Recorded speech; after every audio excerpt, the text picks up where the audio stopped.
You are walking across a plain in East Africa. It is dawn. The grass is wet. The air smells like dust, heat, and rain that has not arrived yet. And with every step, your bare feet press into the cold ground. No boots. No socks. No soft insole. No expensive running shoe designed in a lab. Just skin. Skin on stone.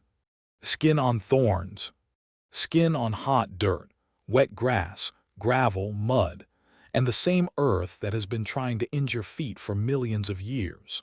And here is the strange part. It does not destroy you, because the feet you have in this ancient moment are not the soft feet most people have today. They are tougher, stronger, more sensitive, more prepared. They are not helpless. They are equipment. They are armor. They are tools. They are the result of an unbroken line of ancestors who walked, ran, hunted, escaped, migrated, crossed deserts, climbed mountains, and followed coastlines with almost nothing between their bodies and the planet. So here is the question almost nobody stops to ask. For most of human existence, why did we wear nothing on our feet? No sandals, no moccasins, no leather soles, not even bark tied with vines. Nothing. The easy answer is that ancient humans were primitive. They simply had not invented shoes yet. They were suffering barefoot until someone clever finally solved the problem. But that is not really what happened. Because for most of our story, humans did not go barefoot because they had no choice. They went barefoot because they did not need shoes. Their bodies were the shoes. And the moment that changed, the moment humans first started wrapping protection around the foot, is much more recent than most people imagine. So recent that shoes are younger than many things we think of as ancient. Humans were making art, shaping tools, burying the dead, and spreading across continents before footwear became common enough to leave a clear mark.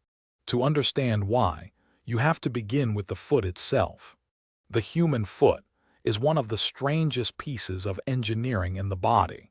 It has 26 bones, 33 joints, and more than 100 muscles, tendons, and ligaments packed into a structure small enough to fit inside a shoe box. A huge number of your bones are below your ankles. In a very real sense, you are partly built from feet. And the most important feature is the arch. That curve under your foot is not decoration. It is a spring. When you step down, it compresses. When you push off, it rebounds. It stores energy and gives some of it back. It makes walking and running more efficient. A chimpanzee's foot is more like a hand. Good for gripping branches, bad for crossing miles and miles of open land. The human foot is different. It is built for distance. Long, patient, exhausting distance. And it was built to do that barefoot. But what about the sole? What about rocks, heat, thorns, sharp ground? Evolution handled that too. With callus. Today, people treat calluses like a flaw. Something rough. Something ugly. Something to scrub away. But a callus is not a mistake. It is natural protection. A built-in sole. A person who walks barefoot for years develops thick skin under the foot. But that thick skin does not simply make the foot numb. It protects the foot while still letting the brain feel the ground. That matters. Because your foot is not just a block of meat at the end of your leg. It is a sensor. It reads pressure, slope, texture, balance, and vibration. A modern shoe protects you, but it often cuts off that information. A barefoot callus protects you while keeping the connection alive. So our ancestors were not tiptoeing around with delicate feet, crying over every pebble. Their feet were trained. Their soles were hardened. Their nerves were awake. Their feet were wearing shoes made of themselves. That is the part modern life makes hard to understand. Barefoot was not the broken version. Barefoot was the original design. And running makes this even stranger. Humans are not the fastest animals. In a sprint, many animals would embarrass us. But over long distances, especially in heat, humans are terrifyingly good. We sweat. We breathe well. We can keep going. Some human groups used persistence hunting, following an animal for hours until it overheated and collapsed. That kind of movement depends on feet built for endurance. And barefoot runners often land differently from people in thick modern shoes. Instead of slamming down hard on the heel, many barefoot runners land more on the middle or front of the foot. The arch and calf take the impact. The body uses the spring it already has. So, in a strange way, modern shoes may have changed how we move. We built technology to protect the foot, but the foot already had its own system, which creates the real mystery. If bare feet were so capable, why did shoes appear at all? The problem is evidence. Shoes do not preserve well. Leather rots. Plant fiber decays. Bark, grass, hide, and cord disappear. So for most of prehistory, the actual shoes are gone. But scientists looked for a different clue. The bones. When you walk barefoot, your toes work hard. They grip. They flex. They push. That effort makes toe bones strong. But when you wear supportive shoes, the shoe takes over some of that work. The smaller toes do less. Over long periods of time, the bones can become more delicate. So researchers studied ancient foot bones and looked for a pattern. And they found something interesting. For a long time, the toes were strong and robust. Then much later, some smaller toe bones start looking thinner, while the legs remain powerful. That suggests people were still walking huge distances, but something was protecting the toes. Something was taking over part of the job. Maybe footwear. Not a surviving shoe.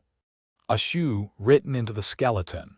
Some estimates place this shift around 40,000 years ago. That does not mean the first shoe was invented exactly then. The evidence is indirect. Scientists still debate it, but it suggests that footwear became common surprisingly late in the human story. Then, when actual shoes finally survive, they survive only in lucky places. Dry caves, frozen mountains, sealed environments, places where normal decay failed. In Oregon, archaeologists found sandals woven from sagebrush bark. They were around 9,000 to 10,000 years old. And they were not crude. They were carefully made, which means the tradition was probably already older. In Armenia, inside a cave, researchers found a leather shoe more than 5,000 years old. A single right shoe, made from one piece of cowhide, laced with leather, packed with grass.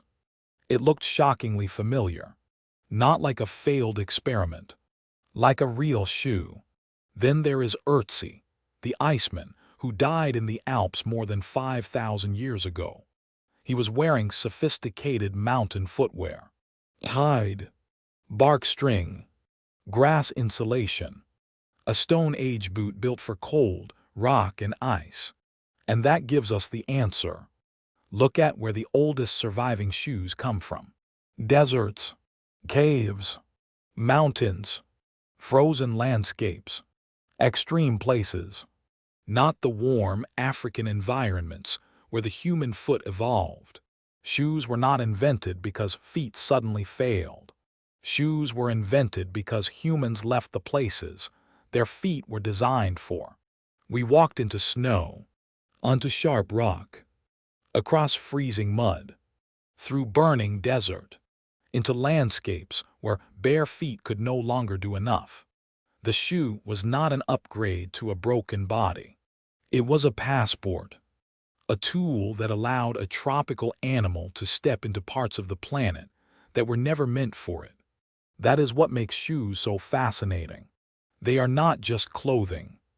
They are evidence of human ambition. The moment we decided the world was not enough as it was. The moment we want to go farther than biology alone allowed. For millions of years, our feet touched the earth directly. They felt every stone, every slope, every thorn, every patch of cold mud. Then one day, someone wrapped the foot. And with that simple act, the human journey changed. Not because the foot was weak, but because humans were restless. We were not content to stay where our bodies fit. We wanted the ice, the mountains, the deserts, the edges of the map. And the shoe became the quiet technology that let us trespass into the impossible. So the next time you put on a shoe, remember what it really is. Not just comfort, not just fashion, not just something you wear because the ground is dirty. It is a sign that your body is ancient, but your ambition is larger than your body. Your feet were made for the earth, but your shoes were made for everywhere else.